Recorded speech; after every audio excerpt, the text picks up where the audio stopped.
Hello everyone, I'm Chloe Johnson and welcome to this fresh business thinking webinar series, Lockdown Learning for Businesses, supported by BT. BT Skills for Tomorrow aims to empower businesses and their employees with the digital skills to help grow their business.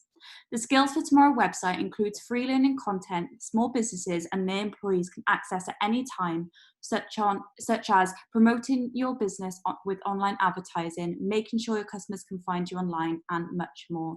To find out more, you can click on the link in the comments section. Coronavirus is continuing to be a challenge for small businesses and entrepreneurs across the UK. The outbreak leaves an overwhelming uncertainty into the future for business owners. But this is a time when, as a business community, we need to come together and support one another. And we're lucky enough to work with organisations and individuals who are passionate about supporting entrepreneurs during this difficult time. One of those is our speaker today, James Oakley, one of the world's leading mobile marketeers, having specialised in mobile website conversion and had 3 different mobile apps reach the top 3 of Apple's iOS store.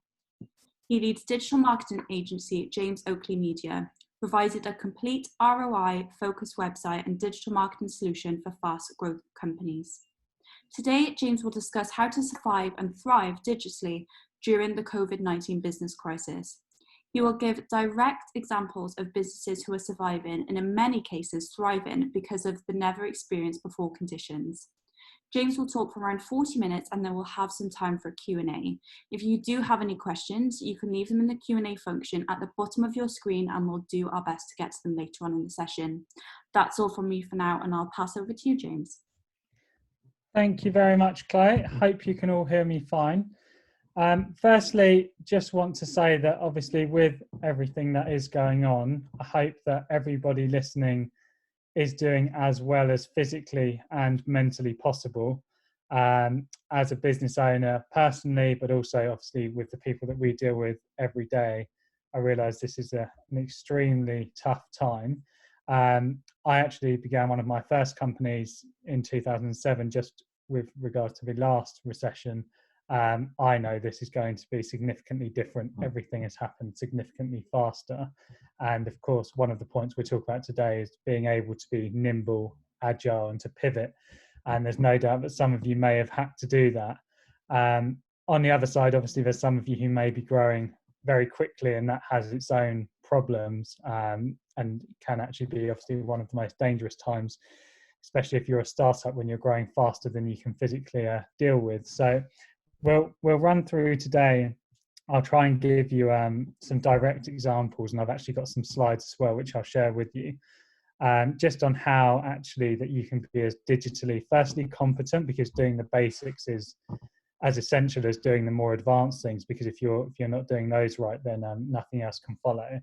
And then also some of the more advanced digital techniques that you can utilize in your business, whether that's actually that you're doing it yourself, whether it's one of your team members, or you've got external support, or you're going to bring in external support.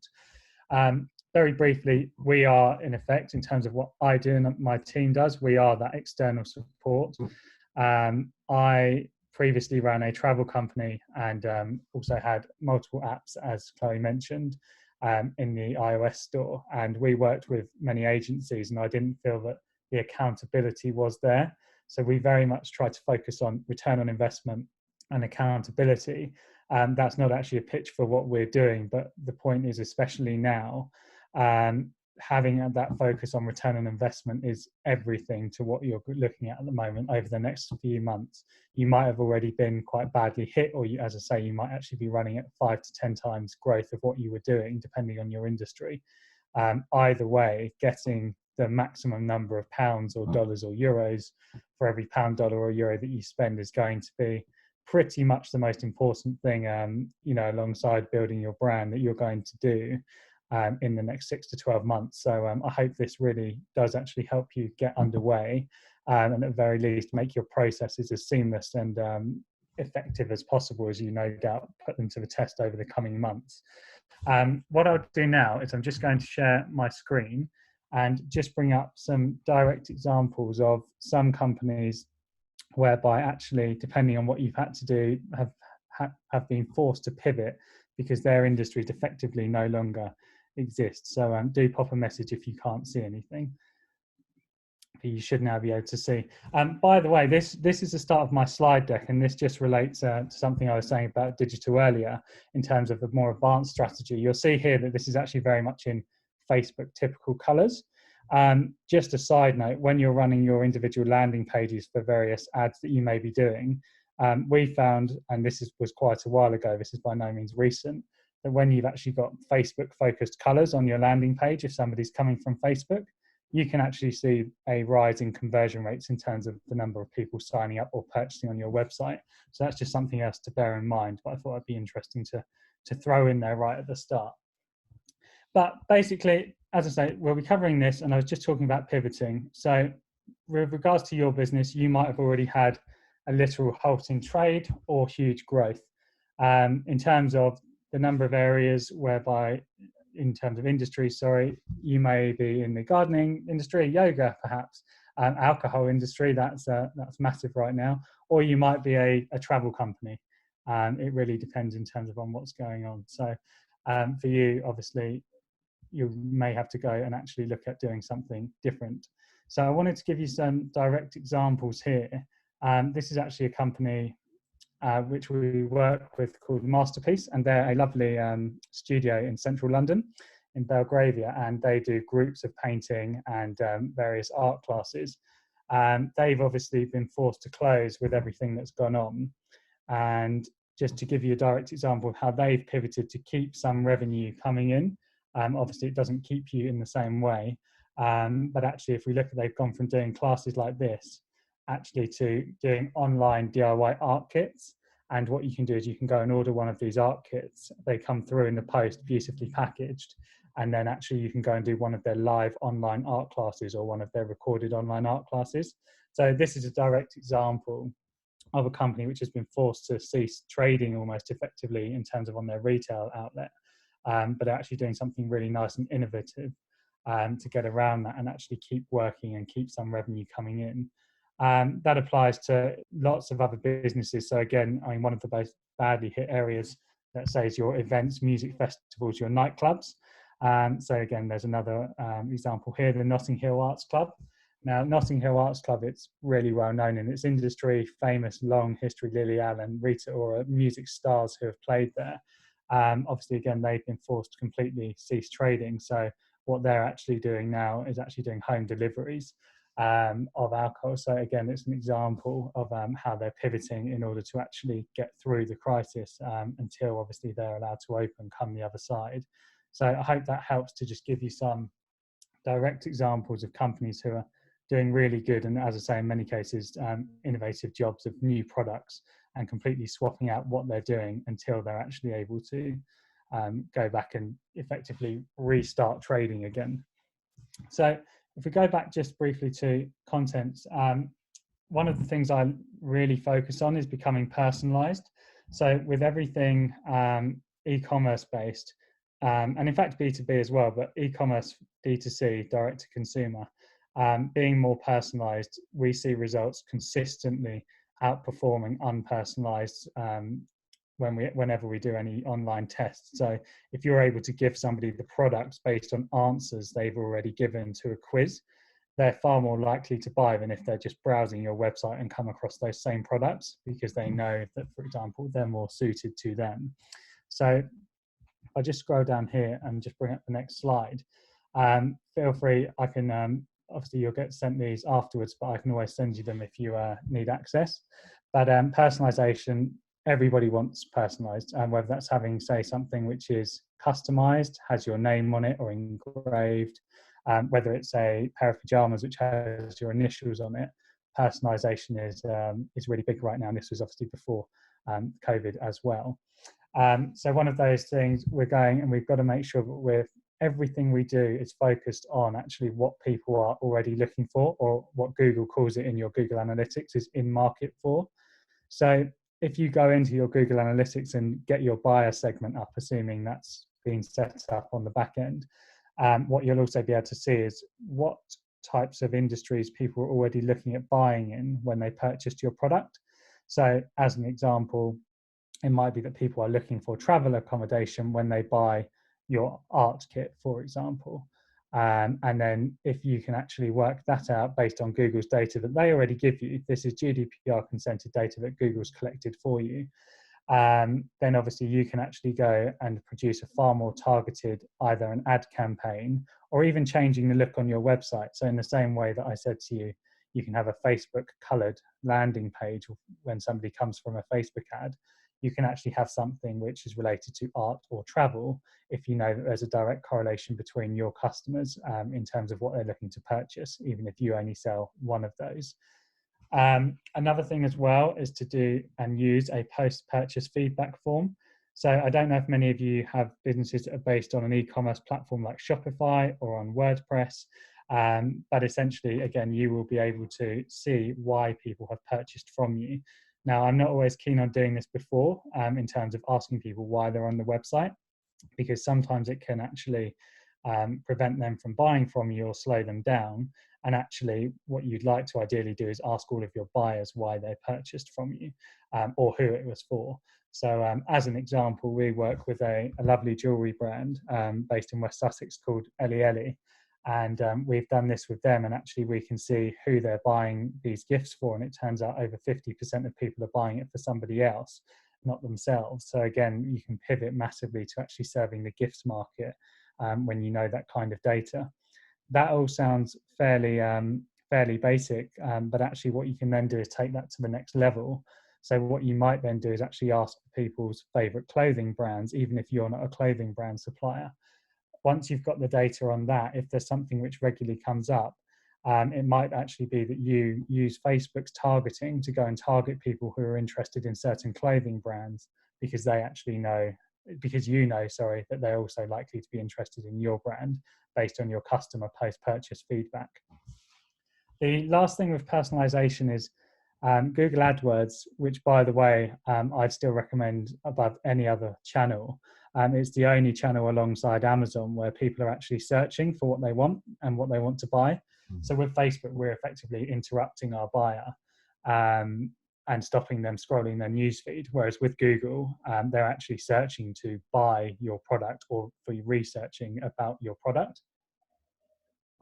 So with that, what I would actually do is you can look at going creating lookalike audiences to those who have purchased via your Google Analytics and linking that up with your Google AdWords.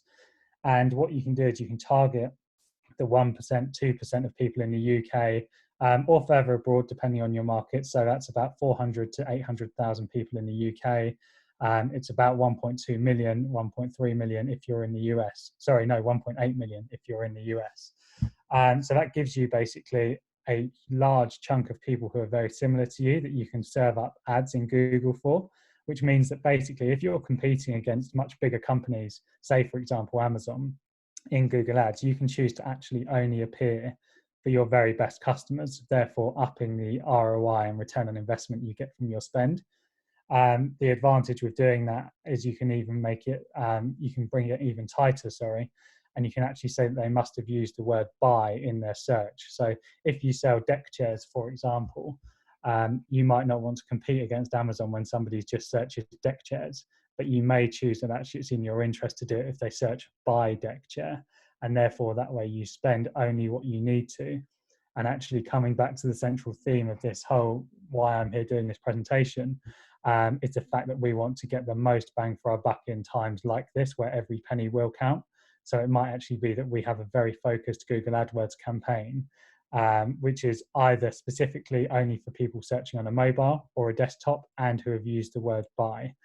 And talking about serving it onto a mobile or a desktop, just want to briefly touch in that to actually come back and just talk about getting mobile with all of your marketing. So with mobile marketing, it's so different to actually marketing, let's say, to a desktop where many of you might be right now. If we're marketing to a mobile, there's a good chance I, pre-COVID, would have been sitting in a coffee shop or something, or on a train. If it's now, then there's a good chance actually that I'm talking to my spouse or something like that, or perhaps I'm watching TV at home. There's no guarantee that you actually have my full attendance. So effectively, we must act completely different in terms of the language we use, and also actually in terms of the landing pages potentially that we send people to. after they click on our ads. Because if we're paying in time and money to firstly create these ads and secondly to actually get them shown, we want to get the absolute maximum value we can for them. So effectively, your website traffic, I'd wager, is probably at least 50% on a mobile, even if you're B2B, and probably closer to 2/3 on a mobile if you're B2C. It's likely that your website actually converts mobile or desktop users better, and I guess desktop. So, and that's because everybody builds ads and ad copy based on somebody looking at it like the platform they're building it on, which is 9 times out of 10 on a desktop.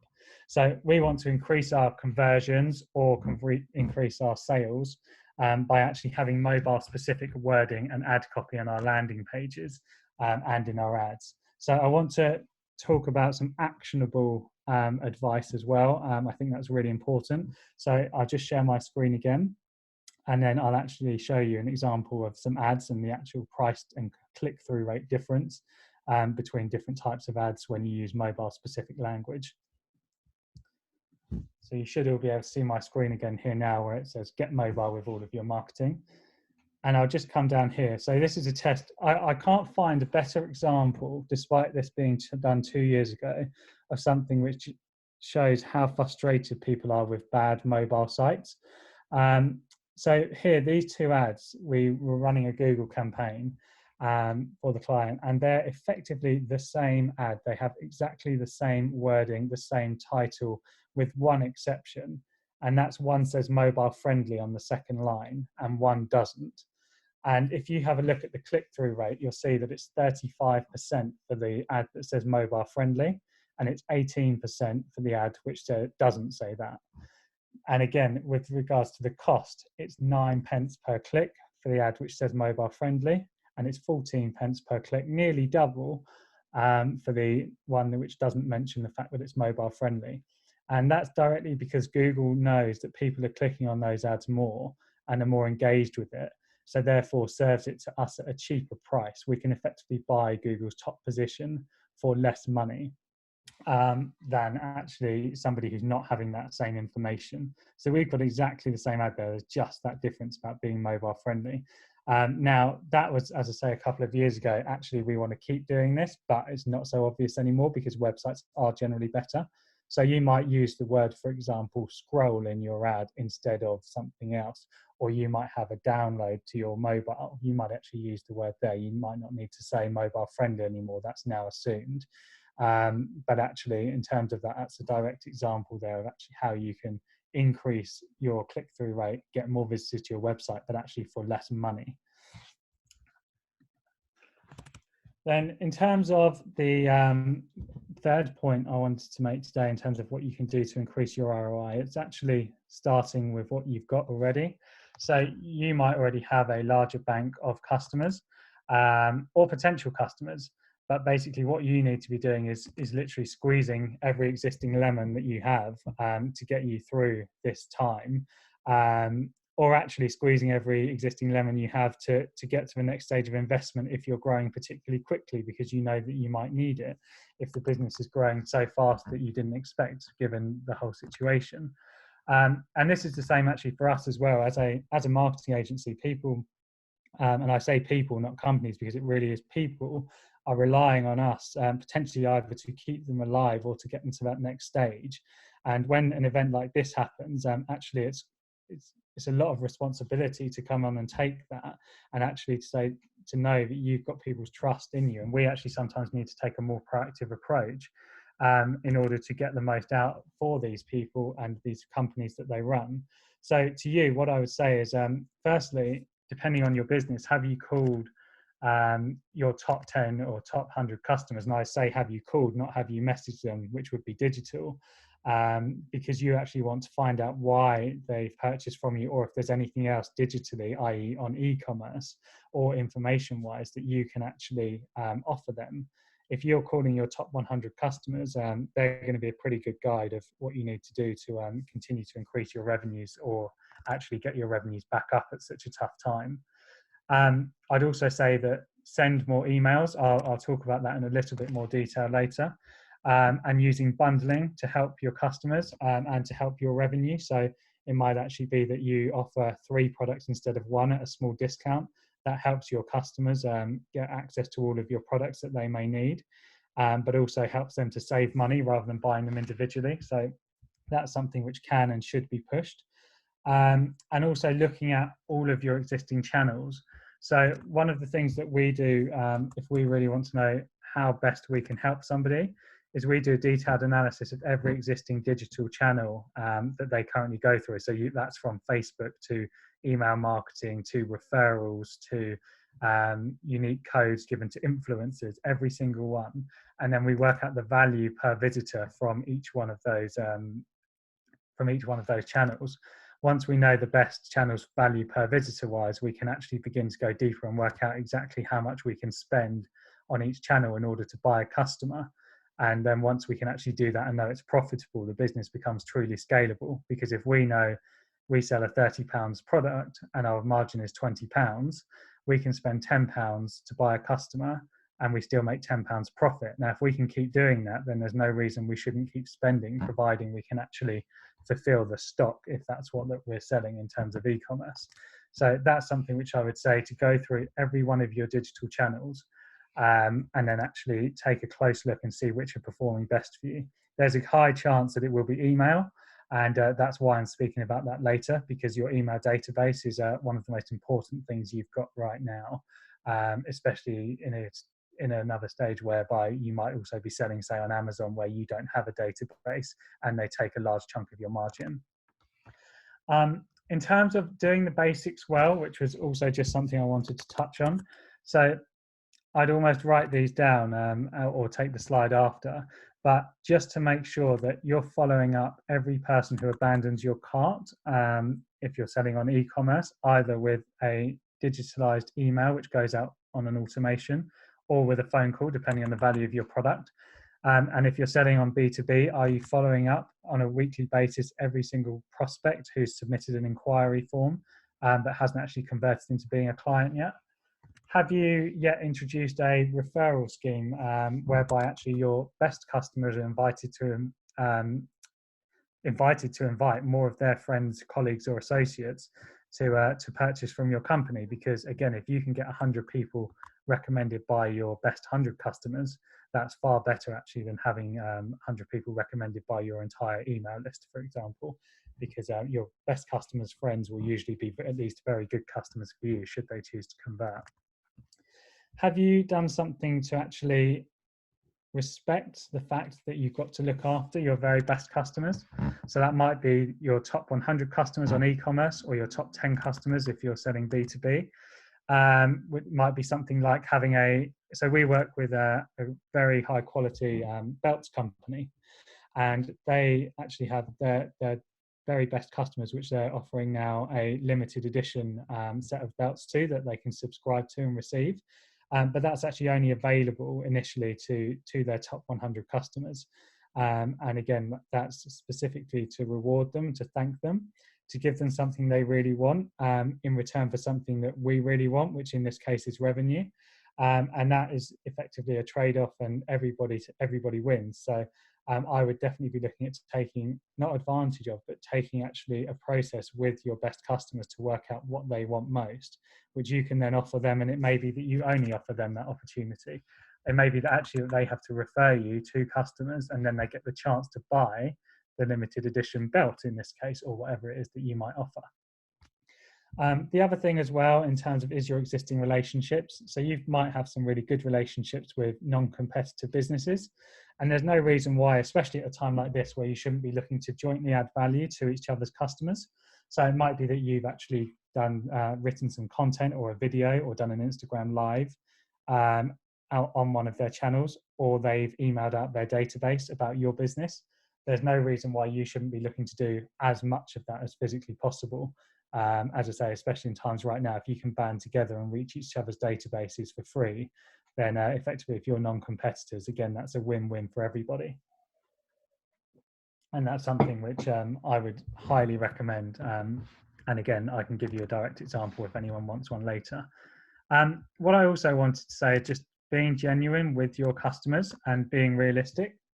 So this isn't about pretending and that everything's fine, you can actually realize that things aren't fine. And this is, you know, a very, there's never been a situation in my lifetime like this.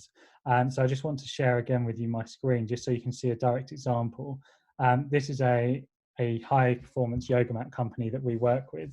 And you can see here, they've actually used on some of their posts, they talk about the stress and anxiety during isolation. And they've actually written articles about helping people with this.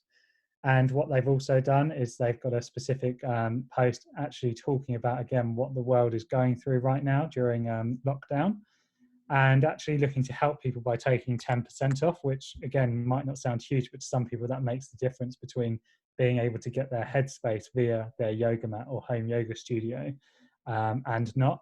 And again, they've talked about it very honestly there. And again, that's something which I think we should all do, because again, there's no use pretending everything's normal, because it really isn't. So that's something which I think, you know, we really want to pick up on. I'll just pop down to this slide here, which is effectively, it's a cross between the third and fourth points, which is optimizing our digital marketing. But actually also, as I mentioned earlier, going through our best existing channels. And then we'll come down to actually running great digital marketing campaigns. So effectively, this is what we need to do day in, day out. And I wanted to give you a sample marketing campaign template that you can actually take away and use. Because again, it's all very well and good me saying, you know, this is what I think you should do. This is what our team do on a day-to-day basis. But actually, let's give you the chance to test it and see. So again, take a shot of this slide. But across Facebook, I just wanted to give you a sample process, which might actually be about initially, if we don't know the customer, and by the way, this is about getting new customers, I should have mentioned. So what you can't do necessarily with a new customer is just advertise your product when they don't know you and expect them to buy. That's really nice if it happens, and sometimes actually it does. But in the main, you need to effectively go around introducing yourself. If you imagine you're almost, you know, giving a handshake as such, or not at the moment, but you would have been. And then you're basically saying hello and introducing your brand or your company.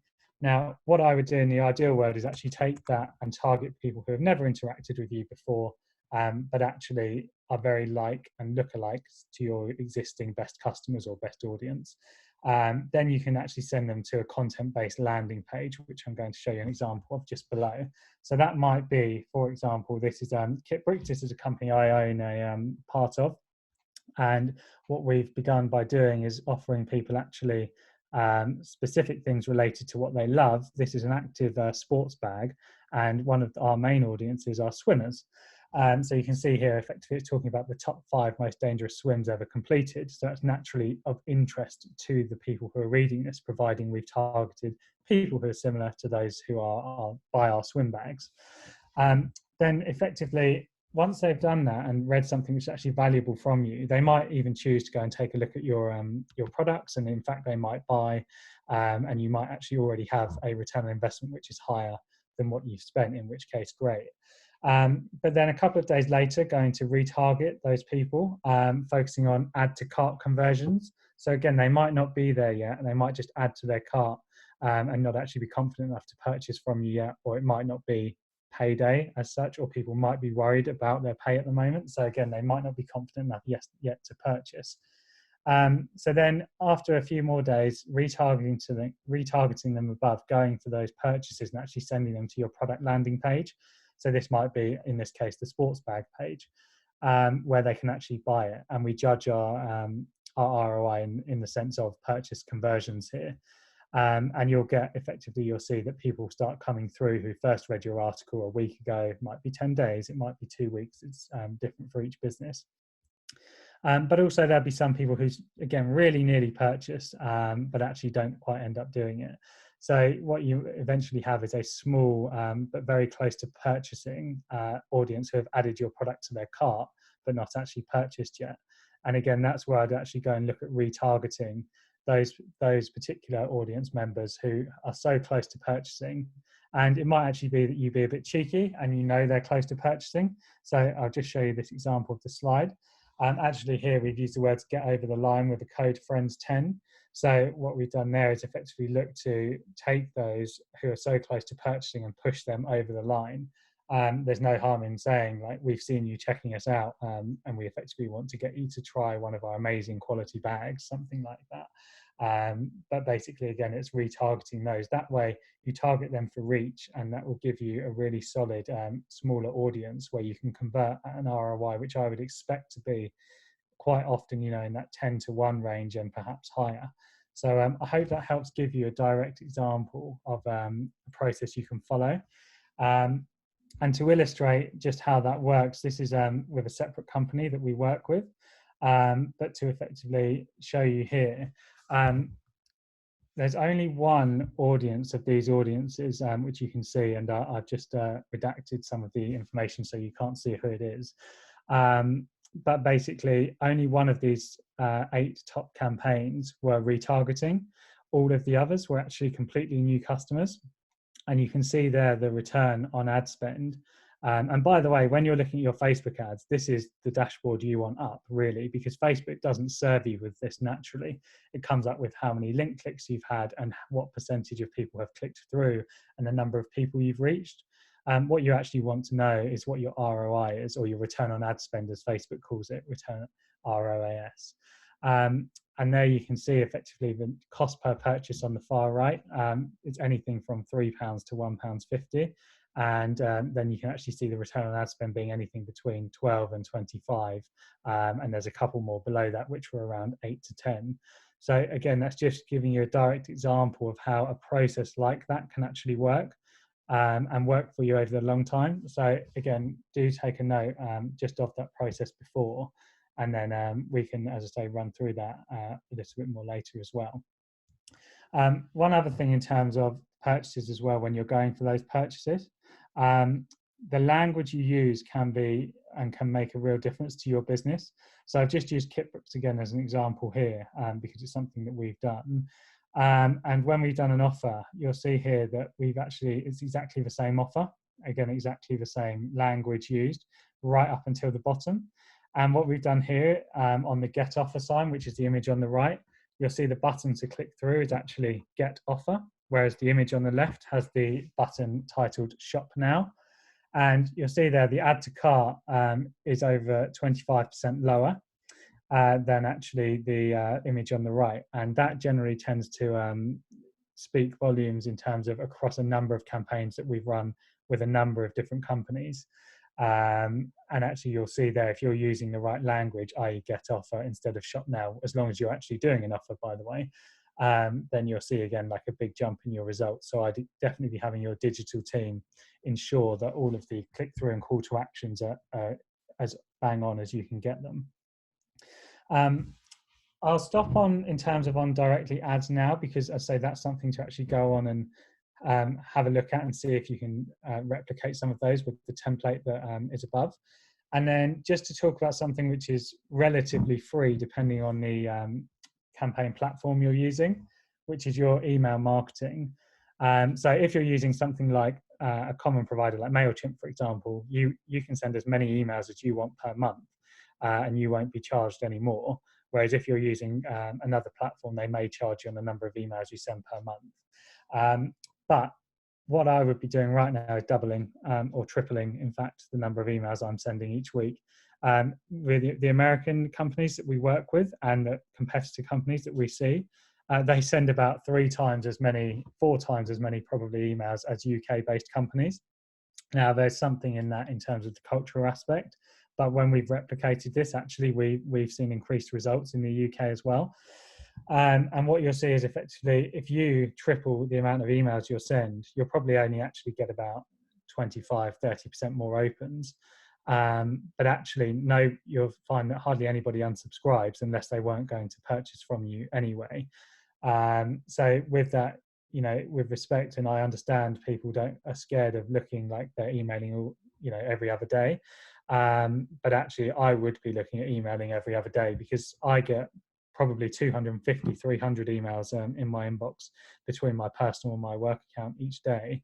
There's a good chance if it's not an important email to me, i.e. work email related, but I may not read that. I may delete it, or it may just go down and get lost.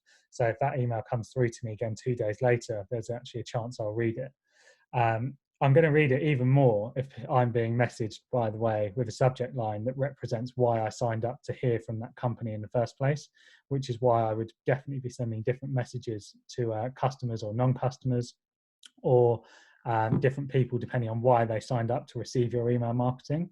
GDPR has caused many issues for email marketing professionals, but actually it's the right thing in the long term, because if you get people signing up who actually mean it and who want to receive more of what you're offering, and you tell them what you're offering up front, you can have a really, really profitable email marketing campaign. And this is why I wanted to specifically touch on that, because with regards to your digital channels, I bet you if you go through your Google Analytics and look at the number of people who purchase after clicking on your email, as opposed to the number of people who come to you through Google search, as an example, email marketing purchases will be a much higher conversion rate.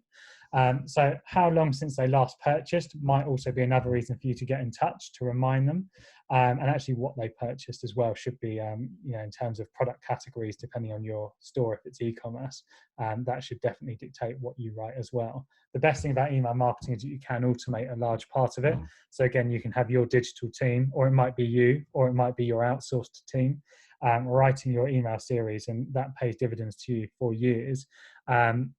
With my previous travel company, we had an email series of 90 different emails that went out once every 2 days over a half-year period.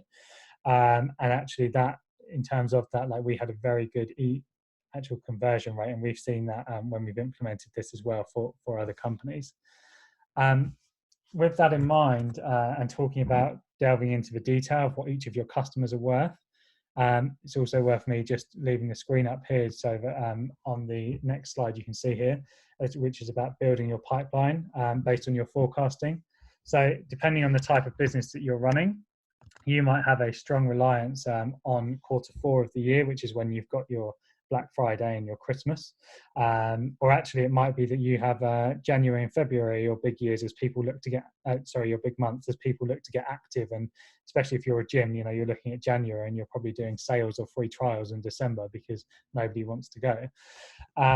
So again, look at when that's most important for you, and look at how much actually you need to work on your direct to consumer model, given what's happening, to keep in line with the pipeline and the forecasting that you've already built. Direct to consumer, I would highly recommend, based on the fact that versus, say, platforms such as Amazon, you get more margin, significantly more margin. You get more data, you actually see who purchases, and you get to see the demographics, which allows you to do better advertising and digital campaigns in the future. And you also obviously get more control of that data as well, and when you can get in touch with them. So those are major reasons why you should be looking to up your direct to consumer if you haven't already.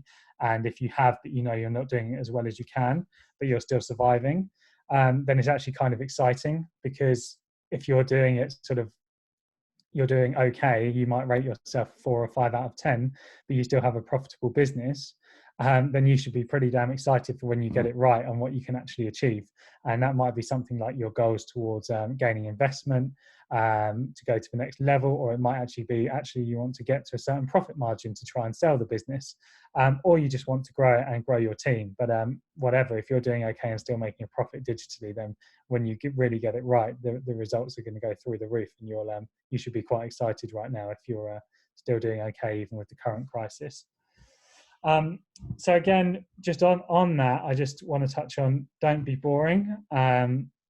Now, I know I'm not the best presenter in the world, but what I wanted to try and do is give you actionable tips and actionable real life examples. So I hope that hasn't been boring, but also to focus on personalization in everything you do within marketing.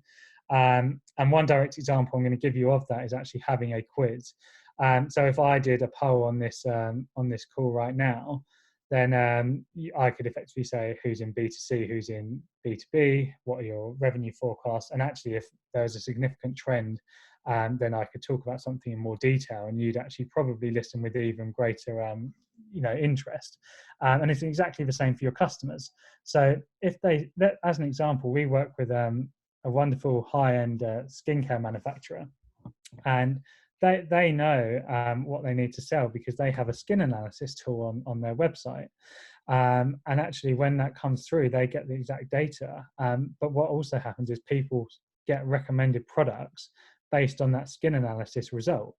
And again, the results in terms of conversions are far higher than if somebody's just browsing the store without any kind of personalization.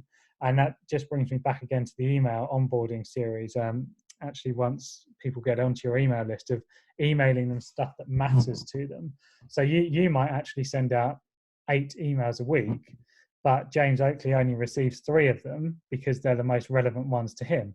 And when you think about, is it too complicated to set up email-based tagging? The answer is no. You just need somebody who's digitally savvy, but by no means say it's not web developers doing hours and hours of coding and costing you thousands of pounds to implement. It's not that at all. So any business should be looking to do that. And with forecasting, it kind of brings me back to my final point, actually. And this is whoever you work with, whether it's your team, whether it's your extended team, an outsourced team, whether it's yourself. Is actually right now, with the need for every piece of return on investment required that we can get, actually having accountability in your team or your external team is more important than ever. So what I've just done here is, this is a direct example of how we stay accountable on channels with companies that we work with. So we actually, based on the in-depth analysis that I've spoken about, we come back and say, this is what we expect to spend and this is the return we expect to actually receive. And you can just see an example there based on one channel, which is Google Ads. We also build in things like stock gifting, which might actually really affect a business, because if you think you're more profitable than you are, but you don't count on the fact that 50% of your stock sells at Black Friday when you're doing 30% off, then you can get that badly wrong, and that can ruin forecasts or investment pitches. And we build that all in to stay as accountable as possible and actually track results directly against it based on how we're doing. And that's based on how much we're spending, but also how much return that we're getting. And that's really important. So again, what I'd want is the equivalent of that graph for every digital marketing channel I had, and for my team to be feeding back to me at the start every 2 weeks, and at the very least every month after that, on how we're doing in relation to the projections given. It helps you actually up your ROI, and also keeps your team completely accountable. And you don't want to be paying somebody who's not doing the job that they actually need to do, or that you've employed them to do. So those are the 7 points, and really happy to take some questions. And I think we've got some time, so I'm just going to take a look and have a look, and then I'll try and answer some. Do also feel free, if we don't get time to go through everything, to email me on james@jamesoakley.co.uk, and I'll try and get back to you, as soon as possible. So just here reading out, I won't read the names, but I'm nervous about squeezing the lemon in my very small database. So looking at effective ways to grow it and grow it quickly. Would you recommend your Facebook advertising process you spoke about? So I would. It just depends how small that database is. So if that's an extremely small database, say of 50 people, actually, if they're all good customers to you, then I'd actually want to go and ask them for referrals first. And that again might be via a digital email campaign that you do, and you have 3 referral emails sent out. If, say, for example, it's a very small database of 500 people, then or 1,000 people, then I'd be looking actually to utilize, say, the Facebook advertising process to grow it by looking at targeting people who are very similar to those 1,000 people. I hope that helps, but feel free to email me, as I say, if you've got a specific question where I haven't quite answered it. Okay, so how do you find out who these customers are and what stage of the process they are at, So depending on your website, what you should have, and again, like this is what somebody in your digital team, or like what we would do for a company we worked with, it would be setting up tracking on the website so that you can tell, as an example, in e-commerce, when someone's added to your cart, or when someone's purchased, or when someone's visited a certain page. So if somebody visits, say, a page for a blue yoga mat, your retargeting should be with a blue yoga mat, not with a black yoga mat, because they've looked at the blue one. So if you work on a platform like Shopify or WordPress, you can do that quite easily.